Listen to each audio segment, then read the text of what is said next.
Om Swastiastu. Baik, selamat sore.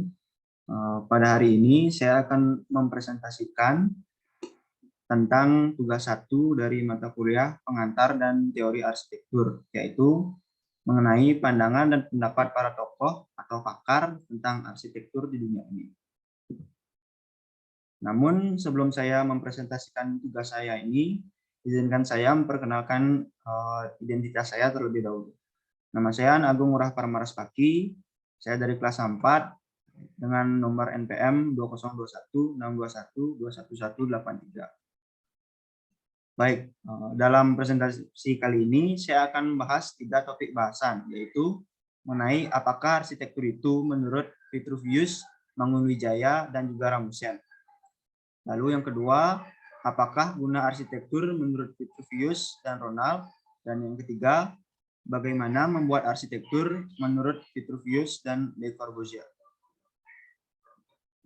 Baik, kita akan masuk ke topik bahasan pertama, yaitu definisi arsitektur menurut pandangan Vitruvius. Mengutip pendapat Vitruvius mengenai definisi dari arsitektur adalah ilmu yang timbul dari ilmu-ilmu lainnya dan dilengkapi dengan proses belajar, dibantu dengan penilaian terhadap karya tersebut sebagai karya seni. Di dalam bukunya, Vitruvius juga menyebutkan bahwa filsafat adalah salah satu yang utama dalam pendekatan arsitektur. Rasionalisme, empirisme, fenomenologi, strukturalisme, dan poststrukturalisme adalah beberapa arahan dari filsafat yang mempengaruhi arsitektur. Dari definisi Vitruvius tersebut, beliau menekankan bahwa kita dapat belajar dalam menilai baik buruknya arsitektur bukan merupakan sesuatu yang selalu subjektif, karena penilaian baik buruknya arsitektur tidak hanya berdasarkan tampilannya saja, namun juga berdasarkan selera dari masing-masing pihak, seperti aspek keindahan, yang dimana penilaian sebagai karya seni ini dinilai dari subjektivitas arsitek dan klien.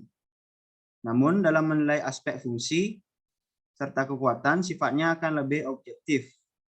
Menurut jurnal milik Alan E. Pratasik dan Sangkartadi yang berjudul Arsitektur Pintar, di dalam bukunya The Architectura dan yang merupakan sumber tertulis paling tua yang masih ada hingga sekarang, Vitruvius mengatakan bahwa bangunan yang baik haruslah memiliki keindahan atau estetika, sering disebut venusitas, kekuatan atau firmitas, dan juga kegunaan atau fungsi atau utilitas.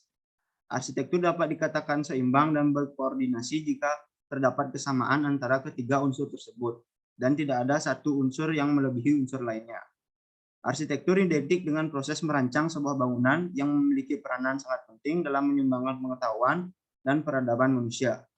Arsitektur harus dibentuk dengan merealisasikan 3 aspek tersebut karena ketiga aspek tersebut memiliki makna tersendiri dari sebuah bangunan dalam arsitektur, yaitu yang pertama harus diselesaikan arsitek adalah utilitas yang memiliki nilai guna dan berfungsi sesuai kebutuhan penggunanya atau pemilik bangunan. Yang kedua adalah aspek firmitas yang sangat berhubungan dengan ketahanan bangunan dalam berbagai macam kondisi ketika sudah difungsikan, dan yang ketiga adalah venusitas atau keindahan agar memunculkan sebuah nilai estetika pada bangunan sehingga enak dipandang dan nyaman ditempati. Ketiganya merupakan kombinasi antara ilmu, kreativitas, dan selera dari manusia dalam menciptakan dan membangun karyanya. Jadi itu adalah definisi arsitektur menurut pandangan dari Vitruvius. Selanjutnya saya akan menjelaskan definisi arsitektur menurut pandangan dari Mangunwijaya. Mengutip pendapat dari seorang tokoh sastra, seni arsitektur, dan rohaniawan asal Indonesia, yakni Y.B. Mangunwijaya, yang mengatakan bahwa definisi arsitektur ini diibaratkan sebagai Wastu Widya, yang berarti ilmu bangunan. Wastu Widya ini mencakup ilmu tata gedung, ilmu tata bumi, dan ilmu tata lintas, atau dara, harsya, dan yana. Jadi, menurutnya, arsitektur adalah pencipta suasana, citra, dan perkawinan guna. Menurutnya, arsitektur tak sekedar dapat dilihat dari harga, kemewahan bahan, material, dan teknologinya, karena keindahan tetap akan bisa tercipta melalui hal-hal serta bahan-bahan yang sederhana, serta dapat memberikan cerminan refleksi keindahan yang puitis dari suatu arsitektur yang jauh lebih bersih dari godaan ataupun kepongahan. Sehingga dapat disimpulkan bahwa arsitektur tak hanya merujuk dengan kemegahan dan kemewahan semata, karena keindahan tetap dapat diciptakan walaupun dengan kesederhanaan yang dibubuhi konsep dan rancangan yang baik serta memiliki makna filosofis yang mampu memberikan keseimbangan, keindahan, hingga mempengaruhi kesehatan. Selanjutnya ada definisi arsitektur menurut pandangan Rasmussen. Mengutip dari buku Teori dan Pengantar Arsitektur yang ditulis oleh Yudi Nugraha Bar dan Ade Shova, menurut Rasmussen dalam bukunya yang berjudul Experiencing Architecture mengemukakan definisi arsitektur, yaitu arsitektur bukan hanya yang dapat dilihat dan diraba dan disentuh saja. Karena Rasmussen berusaha menyampaikan bahwa melalui suara yang kita dengar dapat menggambarkan sesuatu yang berhubungan dengan bentuk dan material. Karena itu, pendengaran pun dapat mempengaruhi perasaan seseorang. Contohnya seperti pada musik, dengan mendengarkan irama musik, muncul interpretasi yang mungkin akan berbeda antara orang yang satu dengan orang yang lain, yang secara tidak langsung akan mengarahkan ke suatu kualitas ruang. Walaupun hasil interpretasi tersebut bersifat maya, namun jika sudah dapat menginterpretasikan sebuah kualitas ruang, artinya secara tidak sadar kita sudah membentuk sebuah ruang di alam bawah sadar kita seperti arsitektur pada bangunan yang real.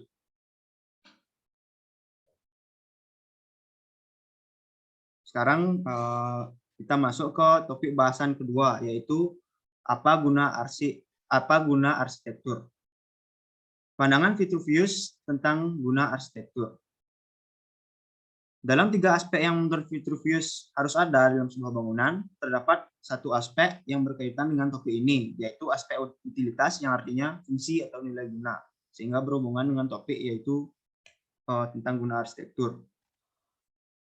Aspek utilitas yang artinya fungsi, menurut Vitruvius dalam arsitektur Nusantara, karya arsitektur tidak cukup sekedar kuat dan indah, namun juga harus mewadahi kebutuhan manusia. Dengan pendekatan dasar tersebut, Vitruvius memberikan suatu gagasan bahwa fungsi atau nilai guna yang benar pada suatu arsitektur akan memberikan nilai yang benar dan desain yang benar pula. Dengan demikian, pada awal abad 1 sebelum Masehi, sudah dikenal suatu gagasan bahwa fungsi atau nilai guna merupakan kaidah atau asas yang paling dasar dan paling utama dalam arsitektur. Nilai guna atau fungsi ini dititik beratkan kepada sistem olahan ruang yang sangat berkaitan dengan sifat kegiatan, jenis kegiatan, volume kegiatan, jumlah manusia yang diwadahi, perkakas dan perabot spesifik, dan lain sebagainya. Pada prinsipnya jelas bahwa arsitektur terdiri dari unsur-unsur ruang, keindahan, kekuatan, dan kebahagiaan.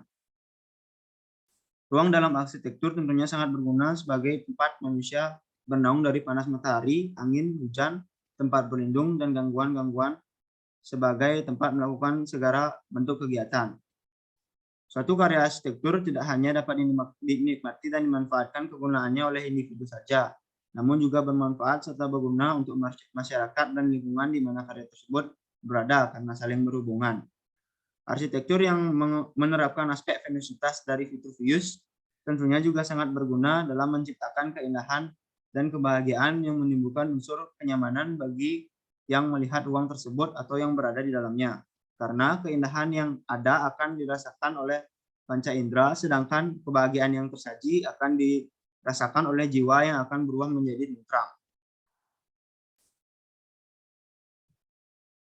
Selanjutnya, dari topik guna arsitektur, ada pandangan dari Ronald tentang guna arsitektur.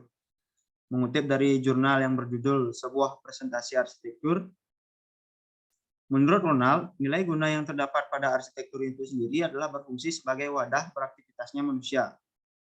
Aktivitas yang berulang merupakan pola dari perilaku manusia.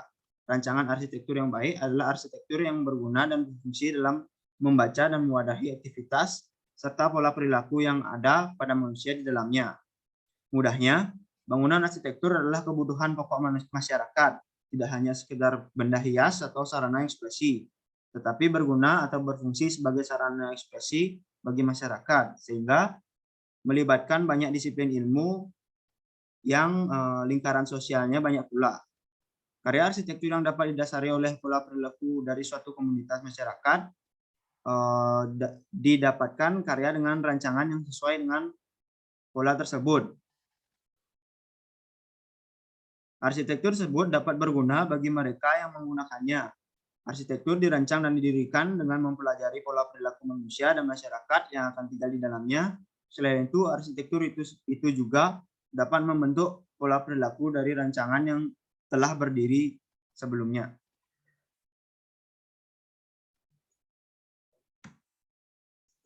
Dan ini adalah topik yang terakhir, yaitu cara membuat arsitektur menurut pandangan dari Vitruvius.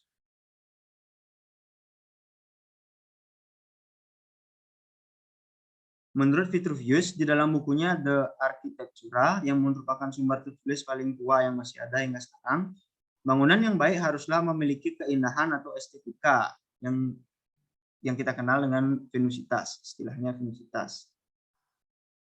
Arsitektur dapat dikatakan seimbang dan berkoordinasi jika terdapat kesamaan antara tiga faktor yang tadi, yaitu firmitas, utilitas, dan juga venusitas. Jadi dapat disimpulkan dalam aspek tersebut pada bangunan arsitektur harus saling melengkapi sehingga bangunan tersebut menjadi seimbang penggunaan, fungsi, keindahan, dan juga kekuatannya. Vitruvius menyatakan bahwa yang pertama, dalam pembuatan arsitektur harus terdapat sebuah fungsi arsitektur atau utilitas. Vitruvius memberikan suatu gagasan bahwa fungsi yang benar pada ruang akan memberikan nilai yang benar dan desain yang benar. Jadi dalam membuat arsitektur, Vitruvius menekankan aspek utilitas agar arsitektur yang dibuat mampu mewadahi, mendukung, dan memperkuat aktivitas yang terdapat di dalamnya, mampu bertahan, dan mampu menawarkan kesenangan. Aspek selanjutnya yang harus ada dalam membuat arsitektur menurut Vitruvius adalah firmitas. Hal itu dikarenakan firmitas merupakan faktor penting sebagai suatu efek keberadaan bangunan yang menjadikan bangunan yang telah dibuat lebih stabil, rigid, kuat, dan seimbang, sehingga menjadikan bangunan mantap, memberikan dampak psikologis, dampak teknis yang nyata, yang berakibat pada keamanan dan keselamatan yang bisa dipertanggungjawabkan. Selain itu, aspek firmitas dalam membuat arsitektur sangat dipertimbangkan karena dapat melindungi bangunan dari gempa, angin yang keras, panas matahari, iklim, cuaca, serta beban lateral dan vertikal lainnya. Dan yang terakhir adalah venusitas, di mana dalam arsitektur keindahan adalah suatu elemen yang tidak bisa dikesampingkan, sehingga dalam membuat arsitektur yang dipenuhi dengan aspek keindahan, maka seorang arsitek perlu melakukan penataan bangunan pada proporsi elemen bangunan arsitektur, keseimbangan, kecocokan, lalu memilih pengaturan bentuk, cahaya, tekstur, warna, ornamen, akustik, dan lain sebagainya. Jadi, ketiga aspek tersebut sudah ditambahkan. Jadi, jika ketiga aspek tersebut sudah ditambahkan dalam membuat suatu bangunan arsitektur, menurut Vitruvius, bangunan tersebut sudah dapat dikatakan sebagai bangunan yang baik dan layak untuk berdiri. Jadi, itu adalah pandangan dari Vitruvius tentang cara membuat arsitektur yang harus melibatkan tiga faktor tersebut, yaitu firmitas, utilitas, dan juga venusitas. Dan yang terakhir adalah cara membuat arsitektur menurut pandangan Le Corbusier. Menurut Le Corbusier, dalam membuat arsitektur, ia mengembangkan seperangkat prinsip-prinsip arsitektur yang didikte secara teknis yang dia sebut dengan The 5 Points of a New Architecture, di mana 5 poin tersebut meliputi pilotis, the free designing of the ground plan atau desain seminimal mungkin menyentuh tanah, the free design of the facades atau desain bebas pada fasad, horizontal window atau jendela horizontal, dan roof garden atau taman atap. Jadi dalam membuat arsitektur, Le Corbusier mempertimbangkan 5 poin tersebut. 5 poin yang ia gunakan dalam membuat sebuah bangunan arsitektur tersebut memiliki maksud dan arti tersendiri. Poin pertama yaitu pilotis, yang artinya ia berusaha membuat arsitektur dengan menampilkan pengaruh dan regulasi arsitektur klasik dengan mendukung dinding dengan grid diperkuat kolom load bearing beton yang disebut dengan pilotis yang menawarkan peningkatan ruang terbuka. Lalu yang kedua, desain seminimal mungkin menyentuh tanah dengan menghapus kendala dinding pendukung internal.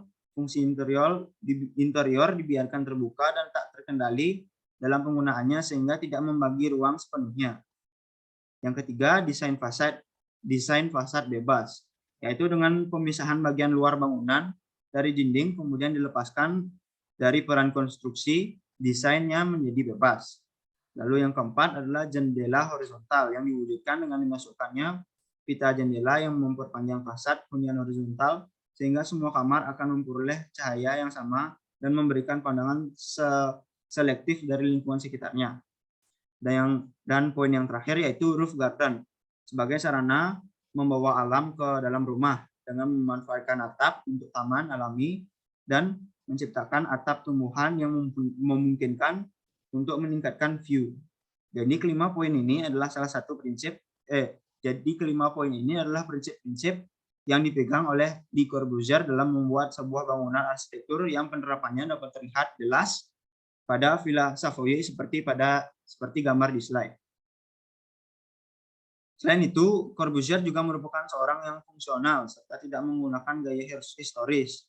Ia mencoba mencari sebuah gaya baru dalam membuat arsitektur yang dikenal dengan gaya internasional. Gaya internasional ini bertumbuh pada teknik-teknik dalam pembangunan jembatan dan konstruksi kapal, menggunakan bahan-bahan baru seperti beton, besi, bahan-bahan sintetis, dan lembaran kaca untuk keperluan umum seperti proyek perumahan dan perencanaan kota.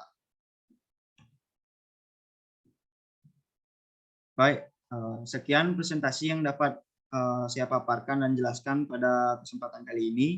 Saya mohon maaf bila ada kesalahan yang disengaja ataupun tidak disengaja.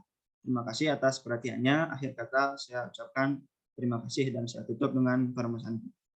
Om Santi Santi Santi Om.